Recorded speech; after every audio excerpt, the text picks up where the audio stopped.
સહિત 5 રાજ્યોમાં શંકાસ્પદ લોકોના 19 જગ્યાઓ પર સર્ચ ઓપરેશન હાથ ધર્યું છે। જૈશ એ મોહમ્મદના રેડિકલાઇઝેશન કેસમાં તપાસ આદરી છે। જમ્મુ કાશ્મીર, આસામ, મહારાષ્ટ્ર, ઉત્તર પ્રદેશ અને ગુજરાતમાં શંકાસ્પદ લોકોના સ્થળો પર વહેલી સવારથી તપાસ આદરી છે। ઇનપુટ તરફથી આતંકવાદી પ્રચાર અને ઉગ્રવાદી પ્રવૃત્તિઓની માહિતી મળતા તપાસ શરૂ કરવામાં આવી છે। 2 મહિના પહેલા એનઆઈએ આતંકી સુલતાન અયુબ ઉર્ફે અયુબ શેખની ધરપકડ કરી હતી। ત્યારે આસામ, મહારાષ્ટ્ર, ઉત્તર પ્રદેશ, દિલ્હી અને જમ્મુ કાશ્મીરમાં 26 સ્થળોએ તપાસ કરીને આતંકી અયુબની ધરપકડ કરી હતી।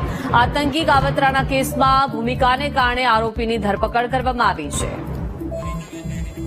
વધુ માહિતી સાથે સંવાદદાતા અનિતા જોડાઈ ગયા છે। અનિતા, ગુજરાત સહિત 5 રાજ્યોમાં એનઆઈએ શંકાસ્પદ લોકોના 19 જગ્યાઓ પર સર્ચ ઓપરેશન હાથ ધર્યું છે। શું વિગતો? एनआईए द्वारा जो जैश ए मोहम्मद केसની અંદર સર્ચ ઓપરેશન હાથ ધરવામાં આવ્યું છે, જેમાં 19 સ્થળો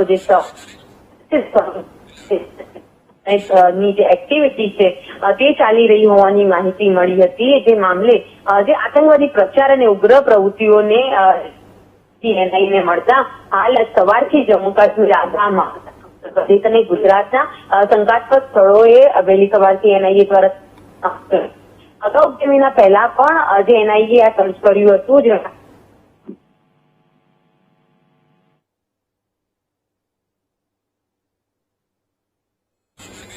આભાર અનિતા, વિગત સાથે જોડાયા તે બદલ।